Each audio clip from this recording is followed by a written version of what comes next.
అన్నమయ్య జిల్లా పీలేరు మండలం దొడ్డిపల్లి గ్రామంలో 3.50 కోట్లతో 33/11 kV విద్యుత్ సబ్స్టేషన్ను పీలేరు నియోజకవర్గ ఎమ్మెల్యే నల్లారి కిషోర్ కుమార్ రెడ్డి ప్రారంభించారు.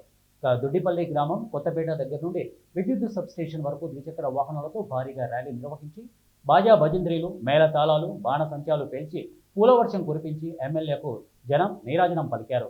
ఇప్పటికే కలికిరి మండలం సి బర్నేపల్లి దగ్గర ఒకటి, పీలేరు మండలం గూడరేవులపల్లి దగ్గర మరొకటి, నేడు దొడ్డిపల్లిలో మూడవది, ఇక వాల్మీకిపురం మండలం సాకిరేవుపల్లి దగ్గర 4వ సబ్స్టేషన్ ప్రారంభించినట్లు ఆయన తెలిపారు. నాకు తెలిసి ఇంక ఇబ్బంది ఉండకపోవచ్చు అనుకుంటా. నాకు తెలిసినంత వరకు అన్ని తవల సబ్స్టేషన్స్ వచ్చేసినాయి. ఈ రోడ్డు కూడా ఏదైతే ఉందో అది కూడా డబుల్ రోడ్డుకి ఎస్టిమేట్ వేయడం జరిగింది.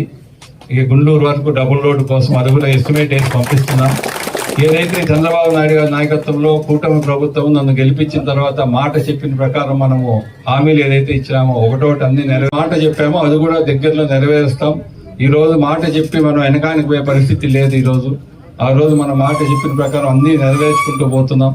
కాబట్టి ఈ రోజు సబ్స్టేషన్లు కూడా డిపార్ట్మెంట్ వాళ్ళు కానీ మనం కానీ ఒక టీం వర్క్ లాగా పోతేనే ఏదైనా అభివృద్ధి జరిగేది. టీం వర్క్ లేకపోతే పనులు జరగవు.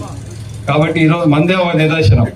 నాయకులు, మనము, సబ్స్టేషన్, ఎలక్ట్రికల్ డిపార్ట్మెంట్ వాళ్ళు అందరూ కలిసికట్టుగా ముందుకు పోతే మనకు శాంక్షన్ అయితే ఎస్సీ గారికి చెప్తున్నా ఇంకా 10 ఇచ్చి మేము చేసుకుంటామని చెప్తున్నారు. ఇంకా ఎన్ని వీలైతే అన్ని మేము చేసుకుంటామని. బయట ఇంతవరకు ఒక సబ్సిడీ రూపాయన ఇలా 4 సంవత్సరాలు, 1 సంవత్సరం అయింది గవర్నమెంట్ వచ్చే మంది ఎక్కడ కానీ ఇంతవరకు ఓపెనింగ్ లేదు. మనం 4 సబ్స్టేషన్ కంప్లీట్ చేసుకొని ఈరోజు రైతులకు వోల్టేజ్ ప్రాబ్లం లేకుండా చిన్న విషయం కాదు. ఒకేసారి ఎప్పుడు మన టైంలో 16 సబ్స్టేషన్ తేవటం జరిగింది ఢిల్లీకి పంపించేప్పుడు. ఈరోజు ఒక మండలంలో 8 నుంచి 7, 8, 9 సబ్స్టేషన్ ప్రతి మండలంలో ఉన్నాయి. ఆడ భారతదేశంలో కానీ ఆంధ్ర రాష్ట్రంలో ఉండవు. సాకిరేపల్లితో దగ్గర ఇప్పుడు